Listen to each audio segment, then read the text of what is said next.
এবার নিজের গিফট কালারটাই ছিল। নমস্কার, কেমন আছেন আপনারা সবাই? আশা করছি আপনারা সকলে খুব ভালো আছেন এবং সুস্থ আছেন। একটু আড্ডার আরও একটি নতুন ব্লগে আপনাদের জানাই অনেক অনেক স্বাগত। সকাল এখন 6টা বাজে। আজ রবিবার। এখন সবে মায়ের পুজো শেষ হলো, আর এদিকে জাগৃত পড়তে এসে গেছে। তো মায়ের জপ টপ হয়ে গেছে, আর এখন মা সুন্দর করে ঠাকুরের জায়গাটা সাজিয়ে দিচ্ছে। দেখুন কি সুন্দর লাগছে। এখন মায়ের এই ঠাকুর পুজো করে খুব শান্তি হয়। এই জায়গাটা তো অনেকটা বড় হয়েছে, আগে খুব ছোট জায়গা ছিল, তো মায়ের অতটা ভালো লাগতো না। যাই হোক, ভগবানের কৃপায় আজকে মায়ের এই শখটা পূরণ হয়েছে। তো আমিও সকালে উঠে মুখ টুক ধুয়ে নিলাম। কলে জল এসেছিল সজলধারা, তো ওই জল নিয়ে ভালো করে মুখে চোখে দিয়ে নিলাম। প্রচণ্ড গরম রেখেছে জানেন, মনে হচ্ছে হয়তো বিকেলের দিকে ঝড় বৃষ্টি হতেও পারে। তো আমি এদিকে জামা টামা ছেড়ে নিয়েছি, মানে বাসি কাপড় ছেড়ে নিয়ে এখন আমিও এসেছি ঠাকুরের কাছে প্রণাম করে নিতে। ভগবানকে স্মরণ করেই দিনটা শুরু করছি, কারণ আজকে আমার একটা অনেক বড় স্বপ্ন পূরণ হতে চলেছে। যাই হোক, সেই স্বপ্নটা কি সেটা আস্তে আস্তে ব্লগের শেষের দিকেই দেখতে পাবেন। আজ আপনাদের একটু এই ঠাকুরের আসনটা দেখায়। এই প্রথমেই যে আলপনাটা দেখলেন, এটা আমি দিয়ে রেখেছি ফেব্রিক রং দিয়ে। আর এই যে এখানে আছে ভগবতীর ছবি, আর এই যে মা লক্ষ্মী, ভোলেনাথ, আর এই একচালার দুর্গা ঠাকুরটি আমার খুব পছন্দ হয়েছিল, তাই মেলার থেকে নিয়ে এসেছিলাম। মোটামুটি সব ঠাকুরকেই রাখা আছে এখানে। যখন যেখানে বেড়াতে যায়, যেখানে যে ঠাকুর ছবি দেখতে পাই সেটা কিনে নিয়ে চলে আসি। আমার এটা খুব শখের। আর তারপরে এবার এসেছি চা বসাতে। তো সকাল সকাল যতই গরম থাকুক না কেন, একটু চা না হলে যেন সকালটা শুরুই হয় না, তাই একটু বেশ কড়া করে দুধ চা বসিয়ে দিয়েছি। আর এই যে কৌটোগুলো মেলার থেকে নিয়ে এসেছিলাম, ওগুলোতে চা পাতা আর চিনি ঢেলে রেখে দিলাম। চা পাতা আর চিনির কৌটোটা একটু কেমন হয়ে গেছিলো, তো এই কৌটোগুলো তো যেহেতু সামনেই থাকবে, সেই কারণে কৌটোগুলো চেঞ্জ করে দিলাম। আর এইগুলোতে মায়ের কিছু না কিছু ঠিকই রেখে দেবে, যেগুলো হয়তো সামনে থাকবে না, কিন্তু কৌটোগুলো অনেক দরকার লাগে, মা রেখে দেবে। আর এই যে অনাথকেও একটা বিস্কিট দিয়ে দিলাম, ও এখন বিস্কিট খেয়ে নিক। সকালবেলাতে এই বিস্কিট খাওয়াটা ওর অভ্যাস, যদিও চা খাওয়ানোটা অভ্যাস করিনি, কারণ প্রত্যেক দিন হয়তো চা দিতে মনেও থাকবে না, আর চা না পেলে ওরও কষ্ট হবে। তো তারপরে আমিও চা নিয়ে বসে পড়েছি। বাইরে আকাশটা এত সুন্দর লাগছিল যে আকাশের দিকে তাকিয়ে তাকিয়ে একটু চাটা উপভোগ করে খেলাম। আজ তো রবিবার, আছি বাবার বাড়ি, তো এখানে তো তেমন কাজের চাপ নেই, সেই কারণে একটু আয়েশ করে চাটা খেয়ে নিলাম।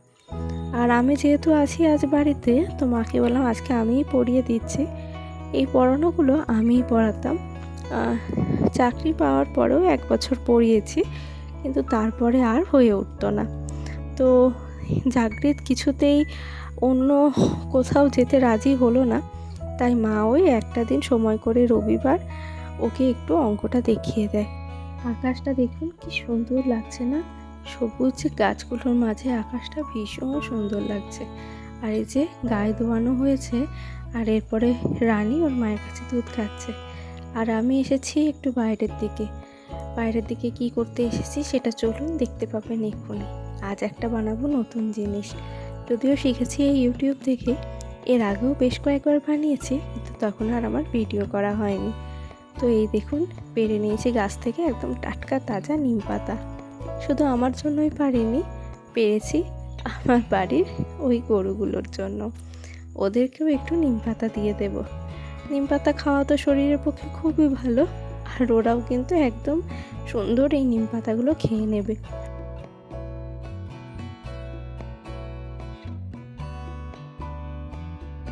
ছোট্ট রানীও কি সুন্দর তেতো নিম পাতা খেয়ে নিচ্ছে দেখুন, দেখে মনটা ভরে গেল। যাই হোক, এবার চলুন নিম পাতাগুলোকে বালতির জলে নিয়ে নিয়েছি, আর খুব ভালো করে ধুয়ে নেব, কারণ পাতার পিছনে তো একটু একটু পোকামাকড়ও থাকে, যদিও এখন বর্ষাকাল তো অত পোকা নেই। দেখুন খুব ভালো করে ধুয়ে নিয়েছি বালতির জলে নিম পাতা। আর এই যে বাটিতে নিয়ে নিয়েছি, এতে আর নিয়ে নিলাম দুটো জবা ফুল, আর অনলাইন থেকে নিয়ে নিয়েছিলাম এই যে গ্লিসারিন। সেই গ্লিসারিনটা কি এখন টুকরো টুকরো করে কেটে নিচ্ছি। আশা করি এতক্ষণে বুঝতেই পেরেছেন আমি কি করতে চলেছি। এই প্রচণ্ড গরমে প্রচুর পরিমাণে ঘামাচি হচ্ছে, তো সেই কারণে ভাবলাম একটু নিম সাবান ঘরেতেই বানিয়ে নিই। আর এতে দিয়ে দেবো আরও কিছু জিনিস যেগুলো আমাদের চামড়াকে খুব ভালো রাখে। তো দেখুন নিয়ে নিয়েছি নিম পাতা, অ্যালোভেরা আর জবা ফুল। আর শুধু এইটুকুই নয়, এইটুকু তো আপাতত পেস্ট করে নিলাম। আর কড়াইয়ে গরম জল বসিয়ে তার উপরে একটা বাটিতে গ্লিসারিনটা মেল্ট হতে দিয়ে দিয়েছিলাম, কারণ গ্লিসারিনটা একবারে ডাইরেক্ট আগুনের ওপর বসানো যাবে না। আর এই যে এতে দিয়ে দিলাম একটু হলুদ। তো দেখুন এটা হতেও অনেকক্ষণ সময় লাগবে, কারণ এটা একটু গাঢ় হবে। আর গাঢ় কতটা হয়েছে সেটা আশা করি বুঝতেই পারছেন, রঙটাও একদম চেঞ্জ হয়ে গেছে। মা এদিকে সমস্ত সবজিপাতি কাটাকুটি করে নিয়েছে, আর ওটা এখন গ্যাসে হতে থাকুক। আর এদিকে জাগৃতেরও পড়া হয়ে গেছে, তো ও ব্যাগ ট্যাগ গুছিয়ে নিচ্ছে। এরপর ও চলে যাবে বাড়ি, আর তারপরে বাকি কাজকর্ম আমি আর মা মিলে করে নেব। এই যে ও বেরিয়ে পড়লো। আর চলুন গেটটা এবার খিল দিয়ে চলে আসি, কারণ ও সাইকেল নিয়ে আর গেটটা খিল দিতে পারবে না। তো এই দেখুন আমার এটা ঠান্ডাও হয়ে গেছে। আর এতে আমি এখন দিয়ে দেব দুটো ভিটামিন ই ক্যাপসুল, আর তার সাথে দিয়ে দেবো একটু নারকেল তেল। ত্বকের আর্দ্রতাটাও এবং সব কিছুই তো বজায় রাখতে হবে। আর হ্যাঁ, এতে আমি দিয়েছিলাম 1 চামচ বেকিং সোডা। সাবান একটু খাড়ও থাকতে হবে, তার মধ্যে আবার কিছুটা ফ্যাটও থাকতে হবে। তো ওই তৈলাক্ত ভাবটা আনার জন্য দিয়ে দিয়েছি ভিটামিন ই ক্যাপসুল আর নারকেল তেল, আর একটু খাড় থাকার জন্য দিয়েছি ওই বেকিং সোডা। এই দেখুন এবার আপনাদের একটু দেখায় যে সাবানটা কেমন হয়েছে। নিম সাবানে তো আর খুব একটা ফেনা হয় না, আর তাতে এর মধ্যে অনেক কিছু মেশানো আছে, তো ফেনাটা খুব একটা বেশি হবে না, কিন্তু অবশ্যই আপনার গা পরিষ্কার হবে এবং আরামও পাবেন। তো দেখুন এই যে বাটির থেকে তো চেঁচে পুচু পুরোটা নেওয়া হয়নি, এইটা হাতে নিয়ে একটু দেখালাম আপনাদের। বেশ ভালোই হয়েছে কিন্তু জানেন। এরপর আবার কি ফ্রিজে রেখে দিলাম সেট হওয়ার জন্য। বেশিক্ষণ লাগবে না সেট হতে, ওই 1 ঘন্টা মতন রেখেছিলাম। তো চলুন এইটা কি হলো আবার 1 ঘন্টা পর আপনাদের দেখাবো। আর এখন মায়ের যে সবজিপাতিগুলো কাটাকুটি করেছিল, তো সেগুলোতে হলুদ মাখিয়ে রেখে দিয়েছে। আর মাকে বললাম তোমার হলুদ লেগে আছে হাতে অনেক, তো হাতটা একটু ভালো করে ধুয়ে নাও দেখি। আমার বাটিতে অনেকটা সাবান আছে। তো দেখুন মাও এখন ওই সাবান নিয়ে বসে পড়েছে। আর আশা করি এইবার আপনারা পরিষ্কার বুঝতে পারছেন, কারণ তখন তো ক্যামেরাটা আমি ভালো করে করতে পারিনি। তো আশা করছি এবার বুঝতে পারছেন। এই দেখুন বেশ সুন্দরভাবেই কিন্তু বোঝা যাচ্ছে। তো চলুন এবার যাই রান্নাবান্নার দিকে। মা এদিকে কড়াইয়ে তেল বসিয়ে দিয়েছে, আর প্রথমে আলুটা ভাজতে দিয়ে দিয়েছে। তো আপনাদের বলি আজকে এত তোড়জোড় কিসের জন্য। আজকে আমার ভাই আর ভাইয়ের বউ আসবে, তো সেই কারণেই এত তোড়জোড়। আর এদিকে মা শিশিতে তেল ঢালতে গিয়ে এতটাই উপচে গেছে যে তেল উপচে পড়ে গেছে। তো মা আবার কিছুটা তেল কড়াইয়ে দিয়ে দিল, নইলে আর কোথায় ঢালবে। আর নিচে যে বাকিটুকু তেল পড়েছিল সেইটুকু চেঁচে মুছে ওই একটা ঢাকার মধ্যে রেখে দিয়েছে, কারণ গায়েও তো তেল মাখতে লাগে। আর আমাদের বাড়িতে কিন্তু প্রত্যেকেই সরিষার তেলই গায়ে মাখে, তো ওইটা রেখে দিলে ওটাকে পরে গায়ে মাখা হয়ে যাবে। আমি তো মাটনটা সেভাবে ভালো করে রান্না করতে পারি না, মানে আজ পর্যন্ত আমি কোনোদিন একা হাতে মাটন রান্না করিনি। তো আজকে মায়ের রান্না বান্না করবে, আর আমি কিছু জোগাড় যন্ত্র মাকে করে দিলাম। ওই যেমন ধরুন মশলা বাটা, একটু ভাজাভুজির দিকে হেল্প করে দেওয়া, একটু ধোয়াধুয়ি করে দেওয়া, এইসব। আর আজকে হবে কলাইয়ের ডালের বড়া। তার জন্য এই যে কলাইয়ের ডালটা ভালো করে ধুয়ে দিল মা, আর আমি এটাকে মিক্সিতে পেস্ট করে নিয়েছি। আর এতে দিয়েছি একটু পেঁয়াজ, কালো জিরে, বেশ একটু ঝালঝাল হওয়ার জন্য বেশ কয়েকটা কাঁচা লঙ্কা, আর লবণ, হলুদ আর একটু চিনি দিয়েছি। আর ম্যারিনেট করে রেখে দিয়েছি, ওটা থাকুক, ওটা পরে ভাজা হবে। আর এদিকে মা মাটনটাও ধুয়ে নিল পরিষ্কার করে। এবার মা ওদিকে রান্নাবান্না করুক, মোটামুটি আর ওই দিকটায় আমায় যেতে হবে না, প্রায়ই হয়ে এসেছে সব কিছু। এই যে মাল্টি কালারের ড্রয়ারটা নিয়েছিলাম, এটার ওপরটা তো সাদা আর খুব ধুলো পড়ছে জানেন। আমাদের তো রাস্তার ধারে বাড়ি, আর ঠিক জানলার পাশে এটা রাখা আছে, আর খুব ধুলো হচ্ছিল, তাই ভাবলাম এর উপরে একটা কভার রেখে দিই। সেই কারণে একটা কভার রেখে দিলাম, আর উপরে মায়ের আর বাপির ছবিটা রেখে দিলাম। বেশ ভালো লাগছিল কিন্তু দেখতে, জানেন। এই দেখুন মা ওদিকে স্নান করে চলে এসেছে, আর তারপরে এই যে মাটনটা এখনও কষাচ্ছে। এদিকে ভাতও হয়ে গেছে, বাইরে থেকে না বেশ ভালো ঝিরঝির করে বৃষ্টি পড়ছে, আর সুন্দর একটু হাওয়া দিচ্ছে, তো বেশ ভালো লাগছে। প্রথমে জানেন তো, এত বড় হাঁড়িতে তো আমাদের বাড়িতে ভাত হয় না, আজকে ওরা আসবে বলে তাই এত বড় হাঁড়ি বসানো হয়েছে। কিন্তু মা ওই ভাতের হাঁড়ির ঢাকাটা খুঁজে পাচ্ছিল না, পরে আবার খুঁজে নিয়ে এসে আবার ভাতটা উপর দিল। আর এই দেখুন বেশ অনেকক্ষণ পরে এই যে আবার বের করলাম সাবানটা, একদম সেট হয়ে গেছে। আর এই যে মাকে বললাম একটু দেখাও, আমার বন্ধুরাও একটু দেখে নিক সাবানটা কেমন হয়েছে। এই দেখুন একদম পারফেক্ট হয়েছে কিন্তু। যাই হোক, এটা দিয়ে কিন্তু গায়ে মেখে আমার যা ঘামাচি বেরিয়েছিল সব কিন্তু একদম চুইয়ে গেছে। আর দেখেছেন এই যে বৃষ্টি নেমে গেছে। ওদের আসার কথা ছিল ওই সকালের দিকেই, মানে ধরুন 10টা সাড়ে 10টার দিকে, কিন্তু এই বৃষ্টির জন্য ওরাও আসতে পারেনি। এই যে মায়ের এদিকে মাটনও রান্না হয়ে গেছে। যাই হোক, রান্নাবান্না এদিকে সব হয়ে গেছে। ওরা কখন আসে দেখি। আর প্রেশার কুকারটা ছিল যেহেতু ছোট, সেই কারণে সমস্ত আলু টালু একবারে মা দিতে পারেনি, সেই কারণে আলুটা অন্য জায়গায় ফুটিয়ে নিয়েছে, আর মাটনটা সেদ্ধ করে নিয়েছে প্রেশারে। এই দেখুন কি সুন্দর দেখতে লাগছে, তাই না? আজকে মাটনটা হয়েছিল জাস্ট মুখে লেগে থাকার মতন, কি বলবো। আর বৃষ্টি হচ্ছে দেখে আমি আমার মানি প্ল্যান্টটা এদিকে উঠোনের মাঝখানে বসিয়ে রেখে দিলাম। বৃষ্টির জল পেয়ে মানি প্ল্যান্টটা একদম সতেজ হয়ে গেছিল। ফোন করেছিল, তো দাদা এসে গেছেন আমার বাড়ির কাছে, তো চলো যাই, কি অর্ডার করেছি আর কি নিয়েছি সেটা তোমাদের দেখাচ্ছি। তো লেটস গো। ডেলিভারি দাদার জন্য অপেক্ষা করছিলাম, আর তখনই ভাই আর রিমি এসে হাজির। আজকেও যখন ওরা এসেছে, ওরা আবার কাঁঠাল নিয়ে এসেছে। তো দাঁড়িয়েই আছি, এখনো দাদা আসেনি, তার মাঝে ভাইরা এসে গেছে। দাঁড়িয়ে থাকতে থাকতে দেখি কখন আসে, অপেক্ষা আর যেন হচ্ছে না, অপেক্ষা করতে পারছি না।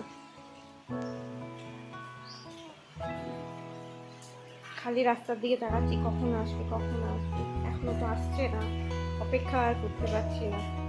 শেষমেশ আমার অপেক্ষার অবসান। তো এটাই ছিল আজকের বিশেষ উপহার, নিজেকে দেওয়া নিজের উপহার। এই প্রথম আমি নিজের জন্য কিছু কিনলাম, যেটা পেয়ে মনটা খুব খুশি, খুব খুশি, খুব খুশি, মানে এতটা খুশি যে বলতে পারবো না। আজকে নিজের শখ পূরণ করার জন্য কারোর কাছে হাত পাততে হলো না, আজকে নিজেই নিজের শখটা পূরণ করে ফেললাম। এর আগে যত ফোন কিনেছি সেগুলো সব মা বাবাই কিনে দিয়েছে, আর এটা হলো আমার নিজের জন্য কেনা নিজের প্রথম উপহার, আর সেটা ছিল ফোন। দাদা এদিকে খুলে দেখিয়ে দিচ্ছেন, কারণ এগুলো তো ওপেন বক্স ডেলিভারি হয়, এখন তো আর ওই ফোন টোনগুলো তো আর রিটার্ন হয় না। তো দাদা এদিকে খুলে দেখিয়ে দিচ্ছেন সব কিছু ঠিকঠাক আছে কি না। এখন যে কোনো ফোন অর্ডার করলে সেটা সার্ভিস সেন্টারে নিয়ে যাওয়ার জন্য একটা মিনিমাম টাইম থাকে, কিন্তু আপনি রিটার্ন করতে পারেন না। দেখুন তো কেমন হয়েছে, কালারটা কেমন হয়েছে সেটা কিন্তু আমাকে অবশ্যই জানাবেন। এই কালারটা আমার ভীষণ পছন্দ হয়েছে, জানেন। এই যে দাদা জিজ্ঞাসা করছিলেন যে এই কালারটাই ছিল, তো আমি বললাম হ্যাঁ এই কালারটাই ছিল। এটা হলো মোটো এজ 60 ফিউশন, নতুন মডেল। যাই হোক, কভার পেতে কিন্তু আমার অনেক সমস্যা হয়েছিল। তো দেখুন এই যে এটা তো পিনটা দেওয়া আছে, আর তার সাথে আছে চার্জার আর তার কেবেলটা। তো সব কিছুই দাদা খুলে টুলে দেখিয়ে দিলেন, কারণ যেহেতু রিটার্ন এখন হবে না, আর ওপেন বক্স ডেলিভারি, তো সব কিছুই কিন্তু এখন দেখিয়ে দিলেন। এই যে ফোনটা বাড়ি এসে অন করে নিয়েছি, মনটাতে এত খুশি।